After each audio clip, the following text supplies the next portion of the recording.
Hello everyone, आप सबका स्वागत है हमारे YouTube channel at John Patna पे। हम पढ़ रहे हैं चैप्टर मेटलर्जी और आज इसका 6th लेक्चर है और आज का टॉपिक है एक्सट्रैक्शन ऑफ आयरन।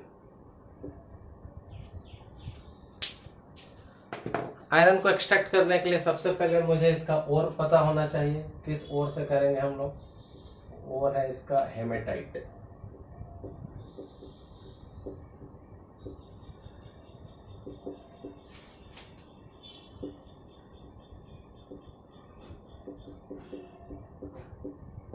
हेमेटाइट ओर मिल गया, हमको पता हो गया कि किस ओर से हम एक्सट्रैक्ट करेंगे आयरन को।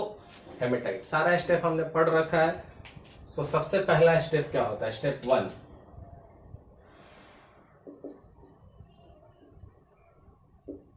Crushing and grinding.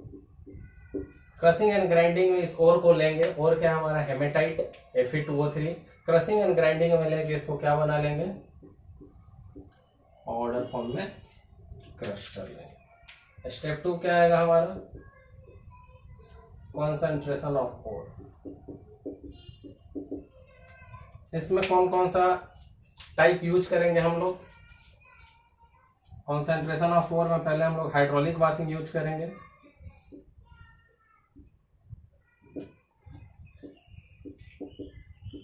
जो बेस्ट होता था ग्रेविटी से प्रेशन पे, अगर आपको याद होगा तो।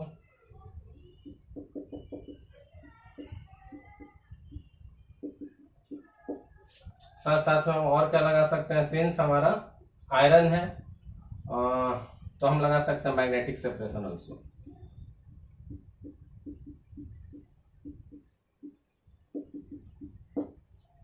सो स्टेप 1 का काम हो गया है। हमने ओर को क्रश एंड ग्राइंड करके पाउडर फॉर्म में ले लिया है। स्टेप 2 में उसका concentration hydraulic washing and magnetic से कर लिया है।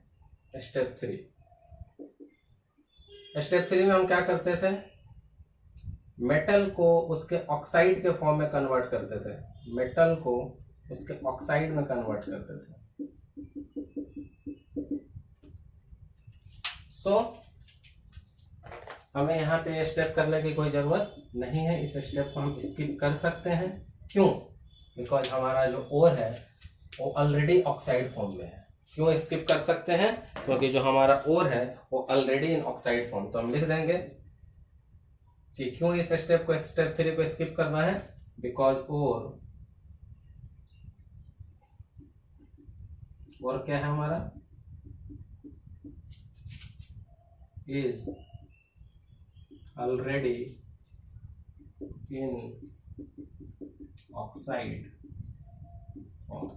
और इस स्टेप का भी मेन मकसद भी ये रहता था कि इसको मेटल को ऑक्साइड में बदलें, और ये ऑलरेडी ऑक्साइड में है तो इस स्टेप को हम स्किप कर लेंगे।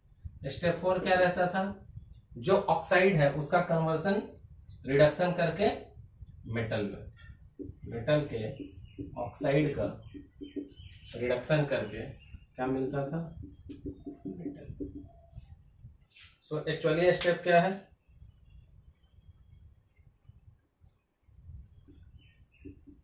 रिडक्शन। हेमेटाइट के केस में जो रिडक्शन होगा वो हम करेंगे कार्बन के साथ। इसका रिडक्शन किस चीज के साथ करेंगे? कार्बन। और आपको याद होगा कि कार्बन के साथ जो रिडक्शन होता है उसको हमने पढ़ा हुआ है कि स्मेल्टिंग कहते हैं। यहां से एक चीज नोट करने वाली जरूरत की है कि जो हमारा कार्बन होता है जिससे हम इसका रिडक्शन कर रहे हैं, वो कार्बन की रिएक्टिविटी आयरन से ज्यादा होती है।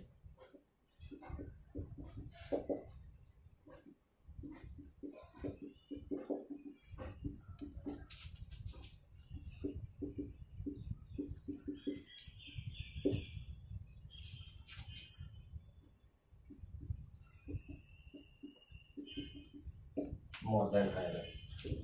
तो मैं आपको एक ब्रीफली फिर से रिवाइज करा दूं क्या क्या करना है। हम पढ़ रहे हैं एक्सट्रैक्शन ऑफ आयरन। सारे प्रोसेस का सारा डिटेल्स हम पहले से पढ़ चुके हैं एक एक लेक्चर में। Crushing and grinding, concentration of ore, metal को उसके ऑक्साइड फॉर्म में कन्वर्ट करना, ऑक्साइड को रिड्यूस करके मेटल के फॉर्म में लाना, और लास्ट प्यूरिफिकेशन। इन सारे टेक्निक्स को पढ़ने के बाद अब इसका एप्लीकेशन कर रहे हैं आयरन का एक्सट्रैक्शन में। आयरन के लिए हमने और कौन से लिया? हेमेटाइट। सबसे पहले उस ओर को क्रशिंग एंड ग्राइंडिंग करके पाउडर फॉर्म में ला दिया।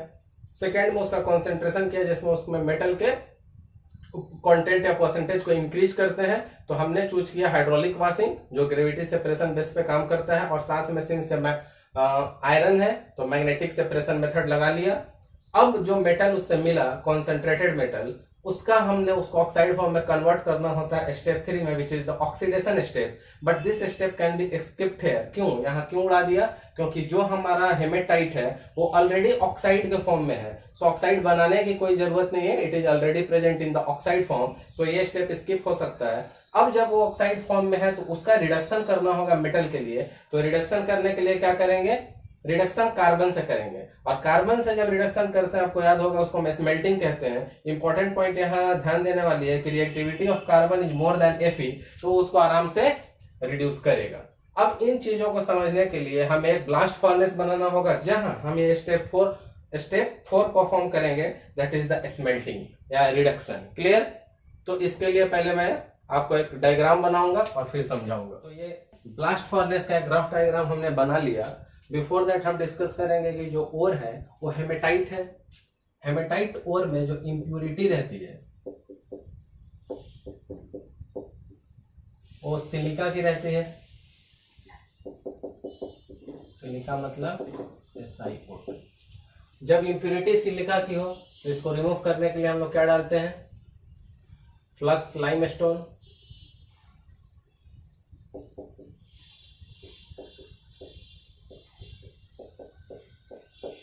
और इस केस में हमारा रिड्यूसिंग एजेंट रहता है CO। ठीक है। अब ये ब्लास्ट फर्नेस का एक लेआउट है, जिसको मैं अभी आपको 1 बाय 1 समझाऊंगा। हमारा एक ओर है, तो ऑब्वियस सी बात है इसमें ऊपर से हम ओर को तो डालना ही होगा। पर इस ओर में कौन सी इंप्यूरिटी है? सिलिका की। इस सिलिका की इंप्यूरिटी को खत्म करने के लिए मुझे क्या डालना होगा? लाइमस्टोन। और साथ में जब ब्लास्ट फर्नेस है तो इसमें क्या डालना होगा? कोयला तो डालना ही पड़ेगा, कोक। तो इन तीन चीजों को एक साथ इसमें डालेंगे ब्लास्ट फर्नेस में ऊपर से। क्लियर है? अब क्या होगा, सारा कहानी अब शुरू होगा। ब्लास्ट फर्नेस में आग लगना है, तो यहां से देखिए हवा जाएगी,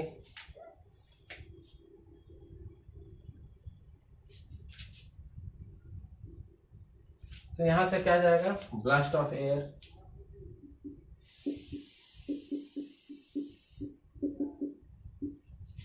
ठीक है। एयर में ही क्या रहता है? ऑक्सीजन। यहां से भी जा रहा है, यहां से भी जा रहा है। हवा जाएगी, ऊपर से कोयला लगा है, कोयला गिर रहा है, आग लगेगा। कोयला के साथ पाउडर्ड फॉर्म में ओर है। ओर क्या है? हमारा हेमेटाइट। उसके अंदर इंप्यूरिटी होती है सिलिका की, उसको दूर करने के लिए लाइमस्टोन डाला हुआ है और साथ में कोयला डाला जा रहा है। जब कोयला गिरेगा और नीचे से ऑक्सीजन जा रहा है तो रिएक्शन क्या होगी? उससे ही पहले एक और चीज बता दूं, ये पूरा ब्लास्ट फर्नेस चार रेंज में, टेम्परेचर रेंज में रहेगा। यहाँ पे नियर अबाउट 500 डिग्री सेल्सियस, यहाँ पे नियर अबाउट 1000, यहाँ पे नियर अबाउट 1500 डिग्री सेल्सियस, और नीचे थोड़ा ज्यादा रहता है डिग्री सेल्सियस। क्लियर? चारों जोन में क्या क्या ऑपरेशंस हो रही है वो समझना पड़ेगा। तो सबसे पहले ऊपर से कोयला गिरा और नीचे से ऑक्सीजन गया, तो क्या बनेगा?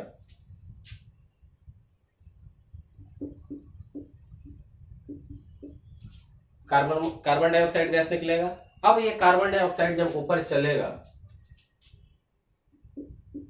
फिर से इसको कोयला मिलेगा।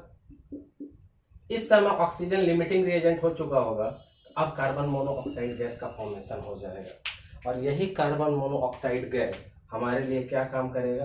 आरेगा। और कार्बन मोनोऑक्साइड गैस और कार्बन डाइऑक्साइड गैस दोनों यहां से निकल जाएंगे। दोनों गैस है, दोनों यहां से निकलेंगे। क्लियर है? तो फर्स्ट जो यहाँ पे हमारा जोन है, जहां इस जोन को क्या कह सकते हैं? आग लगी हुई है, सबसे अधिक हीट यहाँ पे ऑक्सीजन से रिएक्शन हो रहा है, तो ये वाला जो जोन होगा कंबसन जोन। कंबसन, TION लिख लीजिएगा, कंबसन जोन, क्योंकि आपको दिख रहा है ऑक्सीजन से रिएक्शन, आग लगी हुई है। तो ओर के साथ लाइमस्टोन और कोक मिला के गिराया हुआ कोयला ब्लास्ट ऑफ एयर से ऑक्सीजन के साथ रिएक्ट करके पहले कार्बन डाइऑक्साइड, फिर धीरे ऊपर गया तो कार्बन डाइऑक्साइड गैस और कोयला, अब तक ऑक्सीजन लिमिटिंग रिएजेंट बन चुका है तो कार्बन मोनोऑक्साइड। क्यों? क्योंकि oxygen is working as a limiting reagent now. Oxygen यहाँ पे क्या काम कर रहा है? Limiting reagent. अब अपर रीजन में देखेंगे तो हमने डाला हुआ है Fe2O3।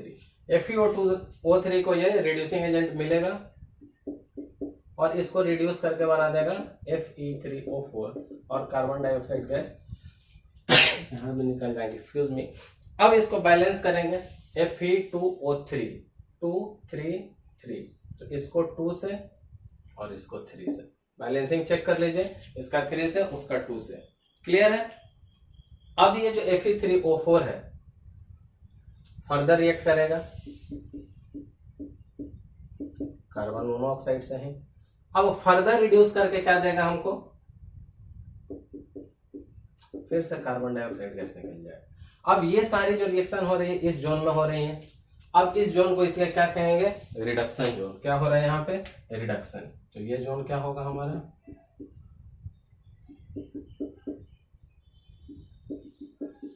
तो यहां से जो हमने कार्बन मोनोऑक्साइड रिड्यूसिंग एजेंट का फॉर्मेशन किया था वो ऊपर जाएगा और हमारे ओर हेमेटाइट के साथ रिएक्ट करके उसको रिड्यूस करेगा Fe3O4 में। फर्दर वो Fe3O4 कार्बन मोनोऑक्साइड से रिएक्ट करेगा और फर्दर रिड्यूस होगा FeO में। लेकिन यहाँ पे इंपॉर्टेंट पॉइंट क्या है हमारा?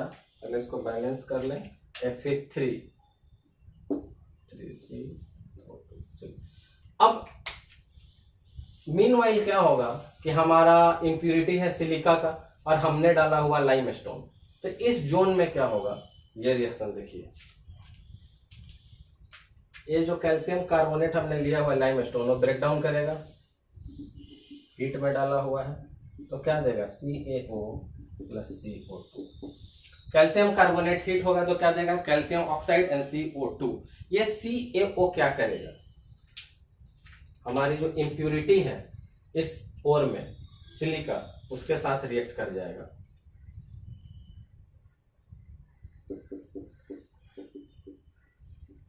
और क्या बना देगा? और ये क्या चीज है अगर आपको ध्यान हो तो? ये सब हम पहले पढ़ चुके हैं। इनफ्यूजिबल मास है, इनफ्यूजिबल मास लाइटर है तो क्या करेगा? मोल्टेन मेटल के ऊपर फ्लोट करने लगेगा। अब यहां पे क्या बन चुका है? Fe2O3 हेमेटाइट रिड्यूस होकर Fe3O4, Fe3O4 फर्दर रिड्यूस होकर FeO। अब ये FeO क्या होगा? उससे पहले यहाँ पे क्या हुआ? Slag formation. तो इस जोन को क्या कह सकते हैं? Slag formation zone. अब ये FeO है। अब ये FeO फाइनली हमको क्या करेगा? देखिए यहाँ पे FeO कार्बन मोनोऑक्साइड गैस तो नीचे से ऊपर जा ही रहा है। कार्बन मोनोऑक्साइड रिड्यूसिंग है, रिड्यूसिंग एजेंट है, खुद ऑक्सीडाइज हो जाएगा तो CO ऑक्सीडाइज होकर क्या बनता है? CO2। इसका ऑक्सीजन हटा देगा और मिल क्या जाएगा हमको? आयरन। तो यही तो चाहिए था हमको। बहुत सिंपल वे में मैंने एक्सप्लेन करने की कोशिश की है। अगर आप समझने की कोशिश कीजिएगा तो काम बहुत आसान है। देखिए सबसे पहले हमने ओर लिया। ओर क्या? हमारा हेमेटाइट Fe3O4। प्रोसेस से स्टार्ट ओर लेने से किया। सबसे पहले ओर का क्रशिंग एंड ग्राइंडिंग स्टेप 1 किया, पाउडर बना लिया। स्टेप 2 में कॉन्सेंट्रेशन करते हैं, hydraulic washing and magnetic separation का यूज कर लिया, उसको साफ कर दिया, परसेंटेज ऑफ मेटल इंक्रीज कर दिया। स्टेप 3 में मेटल को कन्वर्ट करना रहता है मेटल ऑक्साइड के फॉर्म में, oxidation, but this step is not required here. Skip के जगह पे अगर ढंग से लिखना चाहें तो लिख सकते हैं कि this step is not required, this step is not required. ठीक है? क्यों? क्योंकि जो हमारा ऑक्साइड है वो जो हमारा ओर है ऑलरेडी ऑक्साइड के फॉर्म में है। अब ऑक्साइड के फॉर्म में है तो उसका रिडक्शन करना होगा, क्योंकि मेटल जो ऑक्साइड है वो मेटल मिलेगा वाया रिडक्शन। और रिडक्शन यहाँ कैसे करना है? विथ कार्बन, तो उसको स्मेल्टिंग कहते हैं। और एक नोट इंपॉर्टेंट था कि reactivity of carbon is more than Fe, तभी इससे हम कर सकते हैं और हमको वो हमारा डिजायरेबल मेटल देगा। उसके बाद उसकी प्यूरिफिकेशन को देखेंगे। यहाँ सफाई चल भी रहा है। देखिए अब इस ब्लास्ट फर्नेस में हमने ओर के साथ लाइमस्टोन एंड कोक डाला था। ओर तो रहना ही रहना है क्योंकि मेटल इसी में है। लाइमस्टोन डाला था क्यों? क्योंकि जो सिलिका की इंप्यूरिटी जिस हेमेटाइट में रहती है वो उसको स्लैग में बदलेगा और फ्लोट करा के बाहर निकालेगा। कोक ब्लास्ट फर्नेस है तो आग तो कोयला ही लगाएगा कोक। अब जब ये ऊपर से कोक गया और नीचे से ब्लास्ट ऑफ एयर यानी ऑक्सीजन गया तो C+O2 क्या बना गया हमको? CO2। C+O2 CO2। ये CO2 जब ऊपर बढ़ा फिर ऊपर से कोयला मिला, इस बार वो CO बन गया क्योंकि अब तक जो ऑक्सीजन है वो हमारा लिमिटिंग रिएजेंट हो चुका है और यही CO हमारा रिड्यूसिंग एजेंट है। इस प्रोसेस में यही CO as a reducing agent work करेगा। अब ऊपर जो हमारा ओर था Fe2O3 हेमेटाइट, उसको ये कार्बन मोनोऑक्साइड रिड्यूसिंग एजेंट से भेंट हुई, कंबाइन हुआ और ये रिड्यूस होकर Fe3O4 के फॉर्म में आया, कार्बन डाइऑक्साइड गैस निकल गई। ये Fe3O4 further carbon monoxide gas से मिला और FeO बनाया। रिडक्शन चल रहा है, रिडक्शन Fe2O3 से Fe3O4। अब Fe3O4 से रिड्यूस होकर FeO कार्बन डाइऑक्साइड गैस निकल गया। मीनवाइल इस जोन में क्या हुआ है तो रिडक्शन जोन था। मीनवाइल इस जोन में स्लैग का फॉर्मेशन हुआ क्योंकि सिलिका जब भी हमारे लाइमस्टोन से मिलेगा तो लाइमस्टोन हीट में डिकम्पोज होकर CO + CO2 दे देगा। ये CO इसके लिए फ्लक्स का काम करेगा और impurity plus flux equal to slag आ जाएगा। स्लैग क्या होगा? Infusible mass lighter, molten surface पे फ्लोट करेगा, मोल्टन मेटल के सरफेस पे और स्पेशली मोल्टन आयरन के ऊपर। इधर से हमको मिल गया है FeO और यहां से मिल चुका है रिड्यूसिंग एजेंट। तो FeO और रिड्यूसिंग एजेंट दोनों मिलकर ये रिड्यूसिंग एजेंट है तो सेल्फ ऑक्सीडाइज होकर CO से CO2 and anyway we know that the carbon monoxide gas is unstable gas so it will readily convert to CO2 so अब Fe क्या हो गया? Fe का reduction by losing oxygen, CO का oxidation by gaining oxygen. So ये help कैसे behave कर रहा है? यहाँ पे आज Ra बिहेव कर रहा है। और फाइनल मुझे क्या दे दिया? Fe। तो मुझे आयरन ही चाहिए था और भट्टी में हमारा आयरन मोल्टन केस में है। तो जब वो आयरन पिघल के जाएगा, कहाँ जाएगा? नीचे जाएगा। पिघलते पिघलते सब कुछ नीचे जाएगा, सब कुछ पिघल चुका है। सपोज मैं ब्लैक कलर से जो बना रहा हूं या ब्लू से, वो हमारा मोल्टन आयरन है, ब्लू से, तो ये सारा मोल्टन आयरन है।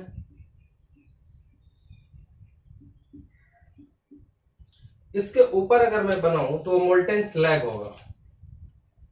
क्यों? क्योंकि स्लैग भी मोल्टन मेटल के ऊपर फ्लोट करेगा। तो जहां तक मोल्टन मेटल होगा उसके ऊपर एक टैप अरेंजमेंट रखेंगे और इधर से मोल्टन स्लैग को इसमें ले लेंगे वेस्ट के फॉर्म में। ध्यान से देखिएगा, दोनों मोल्टन में आ चुका है, स्लैग भी और हमारा आयरन भी। लेकिन दोनों के लेयर के मोल्टन आयरन के लेयर के ऊपर ये फ्लोट करते रहेगा। तो यहां से एक अरेंजमेंट, टैपिंग अरेंजमेंट रखेंगे और जहां तक स्लैग रहेगा वहां से इसको टैप से बाहर निकाल लेंगे और नीचे जो हमारा बच जाएगा वो क्या रहेगा? मोल्टन आयरन ही रहेगा। तो इस जोन में जो नीचे हमारा बचा हुआ है क्या है? Molten iron. इसके लिए टैपिंग अरेंजमेंट इधर से कर लेंगे और इसमें कैच कर लेंगे। और यहाँ पे जो आयरन आता है वो ध्यान देने वाली बात है, वो पिग आयरन आता है। अब स्लोली इसको प्यूरिफाई करेंगे, उसके लिए टेंशन लेने की जरूरत नहीं है। तो पहले ये प्रोसेस थोड़ा सा कॉम्प्लिकेट नहीं करना, आपको सिंपल ही रखना है। तो यहां भी देखेंगे तो रिडक्शन ही जोन है, FeO रिड्यूसिंग एजेंट लेके रिडक्शन जोन, और ओवरऑल की तो रिडक्शन ही कर रहे हैं। ये जो हम पूरा डायग्राम का ये अरेंजमेंट और रिएक्शन देख रहे हैं, ये all are related to only step 4। सारा यही तो चल रहा है, रिडक्शन या स्मेल्टिंग। तो ये जितना भी देख रहे हैं सारा रिडक्शन या स्मेल्टिंग ही चल रहा है। रिडक्शन जोन, यहां भी रिडक्शन हुआ है, रिडक्शन जोन। सो सब रिडक्शन ही हो रहा है। क्लियर? अब आई गेस इस इक्वेशन को मैंने बहुत क्लियर कर दिया है, बहुत सिंप्लीफाई कर दिया है। ये सारी चीजें आपके लिए बहुत सी क्लियर है कि क्रश ग्राइंड करके पाउडर बनाएंगे, कॉन्सेंट्रेशन हाइड्रोलिक और मैग्नेटिक से करेंगे। मेटल को ऑक्साइड बनाने की जरूरत नहीं, ऑलरेडी ऑक्साइड फॉर्म में है। रिडक्शन के लिए जो प्रोसेस है, सारा प्रोसेस स्टेप 4 के लिए है। रिडक्शन यूजिंग कार्बन कर रहे हैं, सो ऑब्वियसली इसको स्मेल्टिंग कहेंगे, और वो ब्लास्ट फर्नेस में कर रहे हैं। तो ये ब्लास्ट फर्नेस है। ब्लास्ट फर्नेस में अलग अलग टेम्परेचर के जोन होते हैं, जितना नीचे जाएंगे उतना टेम्परेचर हाई होगा। नीचे जैसे ऑक्सीजन का ब्लास्ट घुसेगा, ऊपर से कोयला गिरेगा, क्योंकि ओर के साथ लाइमस्टोन इस सिलिका को हटाने के लिए इंप्यूरिटी को, और कोक आग लगाने के लिए डाला हुआ है। तो कोयला कार्बन ऑक्सीजन के साथ रिएक्ट करके CO2 ऊपर गया तो लिमिटिंग एजेंट हो गया ऑक्सीजन। अब कार्बन मोनोऑक्साइड यही हमारा रिड्यूसिंग एजेंट है। ये रिड्यूसिंग एजेंट हमारे ओर के साथ इसको रिड्यूस करके Fe3O4 देगा, फर्दर रिड्यूस करके FeO देगा। ये FeO सेंट्रल जोन में अब हमारे रिड्यूसिंग एजेंट के साथ, क्योंकि कार्बन मोनोऑक्साइड जब बनेगा तो ऊपर ही जाएगा, उसके साथ कंबाइन करके ये सेल्फ ऑक्सीडाइज और ये रिड्यूस होकर हमारा मोल्टेन Fe आ जाएगा। बट मीनवाइल मोल्टेन Fe के साथ सिलिका की जो इंप्यूरिटी है, कैल्शियम ऑक्साइड कैल्शियम कार्बोनेट जो लाइमस्टोन डाला था वो हीट में डिकम्पोज होकर ब्लास्ट करने से हीट है तो डिकम्पोज होकर CO और CO2 देगा। सिलिका के साथ है CO एज ए फ्लक्स काम करके इसको स्लैग बना देगा और जब सब कुछ भट्टी में गल के मोल्टेन फॉर्म में नीचे जाएंगे तो नीचे हमारा मोल्टेन Fe होगा और उसके ऊपर मोल्टेन स्लैग होगा। ऊपर के टैप से एक अरेंजमेंट रखेंगे, जो जितना ऊपर का फ्लोटिंग है ये स्लैग वाला उसको अलग कर लेंगे और जो प्योर बच गया उसको डिफरेंट टैप से, लोअर टैप से निकाल के अलग कर लेंगे। जो हमारा मेटल होगा, मेटल आयरन होगा, बट आयरन किस फॉर्म में होगा? Pig iron.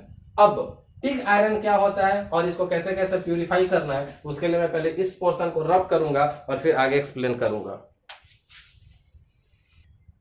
सो ये जितना भी प्रोसेस पढ़ा हमने सारा एक्सट्रैक्शन का स्टेप 4 है, स्मेल्टिंग है, रिडक्शन है। अगर बैलेंसिंग की बात की जाए तो यहाँ पे बैलेंस कर लेंगे, 2C है तो 2 से मल्टीप्लाई हो जाएगा, कोई बात नहीं है। और ये हमारा क्या है? ये हमारा फ्लक्स है, इंप्यूरिटी में फ्लक्स डलेगा तभी स्लैग बनता है। चलिए फाइनल इक्वेशन क्या हुआ, ये तो मैंने आपको स्टेप बाय स्टेप पढ़ा दिया, बट फाइनल इक्वेशन देखा जाए तो जो FeO मिला था हमें रिड्यूस होके, FeO जो मिला था रिड्यूस होके, उसके ऊपर हमने कोक डाला हुआ है और ये कार्बन मौका मिलते ही कार्बन मोनोऑक्साइड गैस बनाएगा और खुद ऑक्सीडाइज हुआ तो दूसरों को रिड्यूस करेगा और मुझे क्या दे देगा? Fe। तो यहाँ पे कैसे काम किया है इसने? Ra सेल्फ ऑक्सीडाइज एंड दूसरे को रिड्यूस, इसके ऑक्सीजन को निकाल दिया तो इसका रिडक्शन, खुद का ऑक्सीडेशन और फाइनली मुझे मोल्टेन Fe मिल गया। क्लियर? इस सारे प्रोसेस के बाद अब जो मुझे मिला Fe, मैंने बोला कि वो पिग आयरन है। वो क्या है? पिग आयरन है। अब पिग आयरन क्या होता है? इसमें अबाउट कार्बन कंटेंट अबाउट 4% होता है, 4% कार्बन होता है। अब 4% कार्बन होने से प्रॉब्लम क्या होता है? ये ब्रिटल नेचर का हो जाता है। अब ब्रिटल नेचर का होगा तो इससे कुछ भी बनाना मुश्किल है। तो हमने क्या किया, इसको मेल्ट किया और इससे ऑक्सीजन पास किया। पिग आयरन को क्या करेंगे? पिग आयरन को मेल्ट करेंगे और ऑक्सीजन पास करेंगे और बनाएंगे कास्ट आयरन। पिग आयरन को मेल्ट करेंगे और कास्ट आयरन बनाएंगे। अब देखिए पिग आयरन में प्रॉब्लम था कि कार्बन कंटेंट 4% था, तो ऑब्वियसली हम अगर कास्ट आयरन बना रहे हैं तो कार्बन के कंटेंट को रिड्यूस कर रहे हैं, that is very much obvious. But यहां भी कार्बन कंटेंट अप्रॉक्स 3% रह ही गया। तो यहाँ 4% कार्बन से छुटकारा पाने के लिए हमने पिग आयरन को मेल्ट किया और ऑक्सीजन के साथ रिएक्ट कराया ताकि कास्ट आयरन बने। यहाँ एक और कॉन्सेप्ट है, जरा ध्यान देंगे। आखिर पिग आयरन में मेल्टेड में ऑक्सीजन पास करने से कार्बन कंटेंट कैसे घटेगा? क्योंकि पिग आयरन में कंटेंट किसका है? कार्बन का। जब मैं ऑक्सीजन पास करूंगा तो क्या बना देगा? आप खुद सोच सकते हैं। जैसे ही कार्बन मेल्टेड आयरन जिसमें कार्बन का कंटेंट है उसे ऑक्सीजन पास करूंगा तो वो CO2 गैस रिलीज कर देगा। तो अंदर के कार्बन को जो पिग आयरन में है उसको इस ऑक्सीजन ने CO2 में रिलीज कराया, सो अल्टीमेटली कार्बन का रिडक्शन किया। बहुत ध्यान से समझिएगा कि how we are converting the pig iron to cast iron. So pig iron में कार्बन का कंटेंट है, इसको मेल्ट किया और ऑक्सीजन गैस पास की। ऑक्सीजन पास करने से इसमें जो कार्बन है उस कार्बन से ऑक्सीजन रिएक्ट करके CO2 गैस रिलीज करा देगा, तो ये कार्बन एटमॉस्फेयर में रिलीज हो गए। तो अल्टीमेटली पिग आयरन से कार्बन का कंटेंट कम हुआ, बट इतना कम नहीं हुआ कि हमको कुछ खास फायदा पड़े। वो पहले भी ब्रिटल था, अब भी ब्रिटल ही है। पहले भी ब्रिटल था, अब भी ब्रिटल भी है, ब्रिटल ही है, क्योंकि 4% और 3% कार्बन कंटेंट में कोई इतना ज्यादा कुछ कम नहीं हुआ। तब अब हम कहां जाएंगे? अब हम बनाएंगे रॉट आयरन। अब रॉट आयरन बनाने के लिए क्या करेंगे? अब जो कास्ट आयरन है इसको मेल्ट करेंगे और वहां से Fe2O3 डाल देंगे। क्या डाल देंगे? Fe2O3। तो रॉट आयरन कहां से मिलेगा? कास्ट आयरन से। तो कास्ट आयरन को मेल्ट करेंगे, कास्ट आयरन को मेल्ट करना पड़ेगा और उसमें Fe2O3 को ऐड करना होगा। कास्ट आयरन कैसे? पिग आयरन को मेल्ट करके ऑक्सीजन पास किए थे तो कास्ट, अब कास्ट को मेल्ट करके Fe2O3 डालेंगे तब हमको रॉट आयरन मिलेगा। कैसे मिलेगा? कास्ट आयरन के अंदर कंटेंट किस चीज का है? कार्बन का। उसी कार्बन को हटाना है तो ये Fe2O3 क्या करेगा? जो कार्बन का कंटेंट को हटाना है उसके साथ रिएक्ट करेगा और मुझे क्या दे देगा? बैलेंस कर लीजिए 2Fe और यहां से कौन सा गैस निकल जाएगा? Carbon monoxide gas. देखिए बहुत अच्छे से समझ में आ जाएगा। पिग को मेल्ट किया ऑक्सीजन, इसके अंदर जो हिडन कार्बन थे उस कार्बन या इसमें जो मिक्स कार्बन थे उस कार्बन के साथ ऑक्सीजन कार्बन डाइऑक्साइड कार्बन को बाहर निकाल के कार्बन को कम किया। This was the brittle because of percentage of carbon content and this is still brittle because 4% और 3% में कुछ बहुत ज्यादा अंतर नहीं है। अब इसको रॉट बनाएंगे क्योंकि रॉट आयरन क्या रहना चाहिए हमारा? मेलेबल, ताकि हम उसको जिस चीज में चाहे यूज कर सकें और एक प्योर फॉर्म भी है। अब कास्ट आयरन को मेल्ट किया, उससे Fe2O3 को पास किया। Fe2O3 कास्ट आयरन में जो कार्बन कंटेंट है उसके साथ रिएक्ट करके मुझे Fe दे देगा और कार्बन मोनोऑक्साइड गैस रिलीज हो जाएगी CO3 और यहां से हमको wrought iron, malleable iron, pure form का आयरन सब मिल जाएगा। एकदम ये प्योरेस्ट फॉर्म रहता है।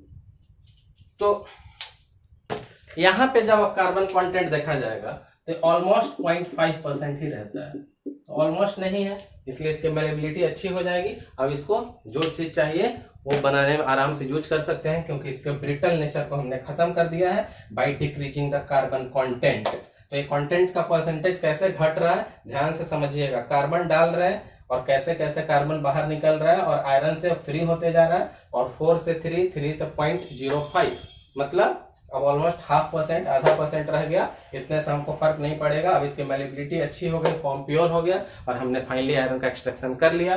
तो आज के लेक्चर में इतना ही। नेक्स्ट लेक्चर में हम मिलेंगे आपको extraction of aluminium, then next extraction of copper and then extraction of zinc and next lecture Ellingham diagram. So 1 by 1 हर लेक्चर में हम मिलेंगे। आज के लिए इतना ही। Until then take care, bye bye.